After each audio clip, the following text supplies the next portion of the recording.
Terima kasih Anda masih menyaksikan Economics dan masih bergabung bersama saya Sunarso, Direktur Utama Bank BRI. Sekarang kita baru bahas terkait dengan kinerja BRI 2019 yang baru saja diumumkan beberapa waktu lalu, Pak. Selamat dulu, Pak, karena laba bersih masih tumbuh gitu ya, di tengah banyak sekali tekanan, 6,5%, Pak ya, kalau nggak salah ya laba bersihnya. Iya. 6,5%, 6,2%. 6,2%, ke level 34,4 triliun rupiah. Apa yang strategi apa yang sudah dilakukan 2019 sehingga akhirnya laba bersih masih bisa tumbuh di Laba atas bersih 6%? kita 34,4 triliun rupiah ya, dan itu uang semua itu. Oke. Strategi apa yang akan diterapkan untuk 2020? Ya. Saya mungkin mau refresh dulu yang 2019 lalu. Alhamdulillah kita masih bank terbesar ya dari sisi aset, di mana aset kita 1.416,8 triliun. Itu adalah the biggest asset bank di Indonesia. Dan kemudian aset-aset itu kita tempatkan dalam bentuk kredit yang mencapai 907,4 triliun rupiah. Dan itu artinya tumbuh tahunan itu 8,3%. Dari aset kredit yang 907,4 triliun tadi itu, kita juga berhasil memperoleh kepercayaan masyarakat, di mana masyarakat menempatkan dananya di BRI itu sampai 1.021,2 triliun rupiah. Balik lagi itu uang semua, Pak ya? Uang semua, itu uang semua. Begitu. Aset kita kelola dengan baik, di mana memang NPL mengalami kenaikan, di mana NPL gross kita 2,8%, tetapi itu nggak usah khawatir karena permodalan kita cukup kuat, sehingga kita cadangkan, maka NPL coverage-nya itu mencapai 153%. Itu artinya aman. Dari pengelolaan balance sheet yang sehat dan prudent itu, maka menghasilkan laba 34,4 triliun itu. Nah, sekarang bagaimana di 2020? Di 2020, tadi saya sudah katakan di sesi pertama bahwa kita tetap harus optimis melihat tahun 2020 ini, meskipun tantangannya lebih berat.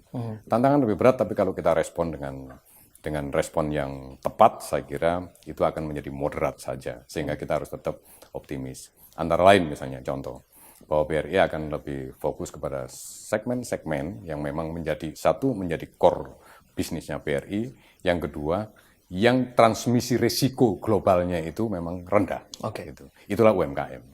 Saya ulangi lagi, transmisi risiko globalnya itu rendah, sehingga artinya ya nggak langsung kena pengaruh lah gitu, misalnya jauh gitu. Kecuali kalau yang penyakit ya itu akan menyerang siapa saja gitu. Tetapi menurut saya sejauh ini UMKM adalah termasuk segmen bisnis yang kalau ada risiko global itu transmisinya itu butuh waktu lama.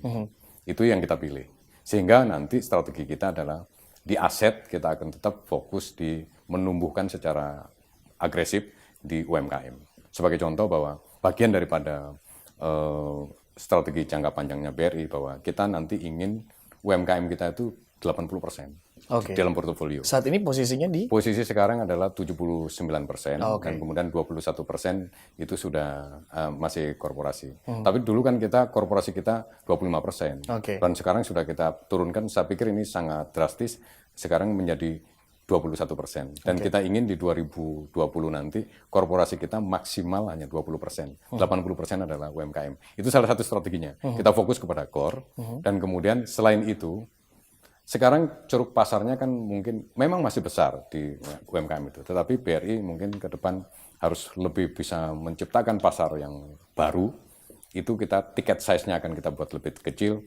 Maka kita bikin istilah sekarang itu, kita akan go smaller, go shorter, go faster, yang pada akhirnya adalah go cheaper. Gitu. Dan itu sebenarnya kita ingin mencari customer base yang sebanyak-banyaknya. Artinya BRI ingin lebih bisa melayani masyarakat sebanyak mungkin dengan biaya serendah mungkin. Itu jadi mau tidak mau akhirnya memang menyasar UMKM yang mungkin sampai saat ini masih sebenarnya potensinya ada berapa banyak lagi sih Pak UMKM di Indonesia yang saat ini mungkin belum terjamah oleh bank ataupun juga financial technology. Sebenarnya jumlah total bisnis di Indonesia itu 98% itu UMKM.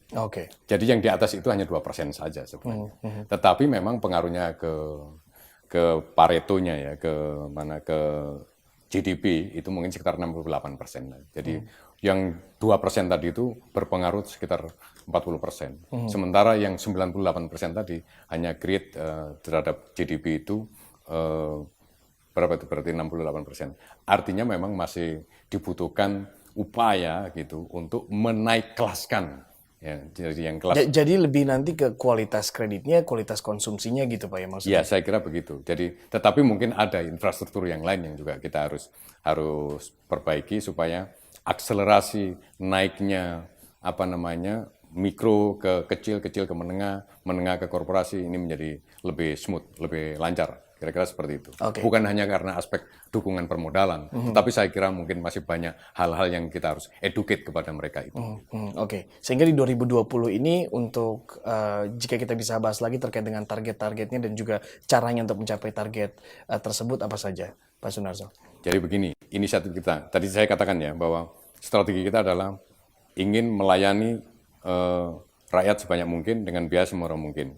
Dan itu tantangannya adalah kita harus melayani orang banyak, jaringan yang luas. Dan itu pasti implikasinya adalah overhead cost-nya tinggi dan kemudian operational risk-nya tinggi. Maka jawabannya tidak ada lain kecuali kita melakukan digitalisasi. Oke, nanti kita bahas di segmen selanjutnya Pak ya, terkait dengan digitalisasi. Sekarang kita fokus dulu di kinerja 2020. Tadi Anda sudah menyebutkan beberapa targetnya, boleh lebih dirinci lagi Pak, kemudian juga nanti strateginya untuk mencapai target itu apa, selain digitalisasi yang akan kita bahas di segmen selanjutnya.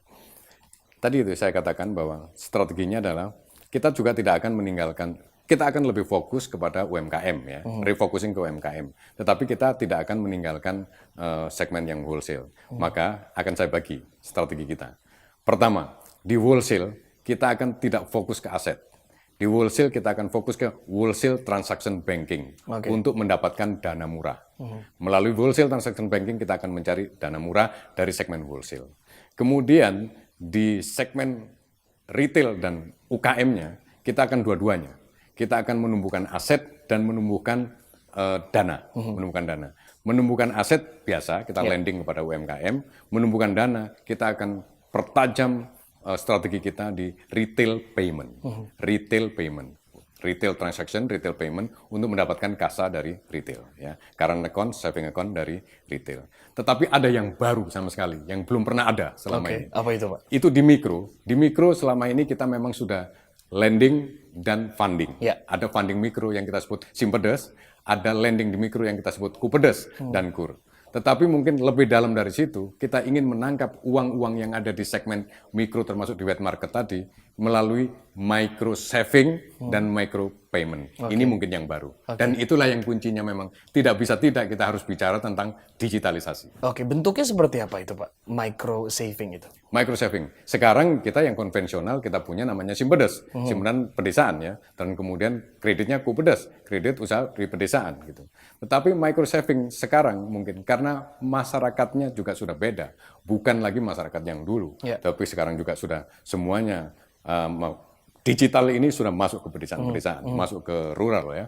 Maka kemudian yang kita sebut micro saving kalau dulu saving, tapi sekarang micro saving adalah basic saving account yang sebenarnya selain saving digunakan untuk transaksi, untuk payment. Maka kemudian adalah yang kita tuju adalah cashless society di segmen mikro. Jadi orang di segmen mikro pun uang 10.000, 5.000, 1.000, kalau perlu nggak ada bentuk uangnya. Semua adalah digital. Maka itu akan sangat efisien pengelolaan uang cashnya dan juga mempercepat velocity of money. Percepatan velocity of money itu akan menggerakkan uang dan itu akan mensupport pertumbuhan ekonomi. Jadi mau tidak mau nanti ada level yang bahkan sampai 5.000, 10.000 itu bisa ditransaksikan gitu ya tanpa harus misalnya kita ke ATM atau bahkan ke kantor cabang sekaligus gitu ya. Sebelum saya balik lagi ke BRI saya sudah membuktikan itu. Uang kembalian yang 500 perak segala macam begitu kita digitalkan itu bisa ditukar jadi emas 0,00 sekian gram. Gitu ya. Udah bukan jadi permen Pak ya. Udah bukan jadi permen lagi gitu. Biasanya ke 500 jadi permen tuh Pak. Itu saya kira yang penting. Itu yang harus kita lakukan. Jadi di situ masih besar sekali pasarnya ya. Iya. Di 2020 ini juga apakah akan ada konsolidasi yang akan dilakukan BRI karena OJK juga sudah bisa dikatakan memaksa gitu ya untuk atau mengeluarkan regulasi lah yang mengatakan bahwa bank itu harus punya modal intinya 3 triliun rupiah gitu. Ini kan akan cukup berat untuk bank buku 1, mungkin bank buku 2 juga gitu ya. Apakah BRI juga dengan adanya regulasi ini sudah mulai melihat-lihat mana yang bisa diajak konsolidasi, Pak Sunarso? Jadi begini ya, dengan ketentuan ini sebenarnya maksudnya OJK kan baik untuk memperkuat ketahanan ya, perbankan dari sisi risiko apapun yang akan mengekspos. Maka kemudian modal inti yang dinaikkan. Tetapi kemudian kan tidak semua bank kuat untuk itu. Sehingga konsolidasi adalah sesuatu yang tak terhindarkan. Mutlak Pak ya, harus dilakukan ya. Iya, kira-kira begitu, gitu ya. Kira-kira begitu. Tapi kemudian untuk kalau memang benar-benar mengharuskan konsolidasi, BRI mau ngambil peran di mana? Itu yang paling pertanyaannya. Karena BRI dengan alokasi untuk corporate action setiap tahun nggak kurang dari 5 triliun, kan sebenarnya bisa milih gitu. Tapi perlu diingat bahwa BRI juga punya anak perusahaan. BRI itu punya anak perusahaan, punya life insurance, punya general insurance, dan punya bank juga. Gitu. Jadi kalau ditanya konsolidasi, kemana BRI akan mengkonsolidasikan dirinya? Saya kira BRI akan fokus kepada bagaimana menata dan mengkonsolidasikan perusahaan anaknya sendiri dulu. Itu jawabannya. Sehingga yang lain-lain jangan takut ditawar BRI.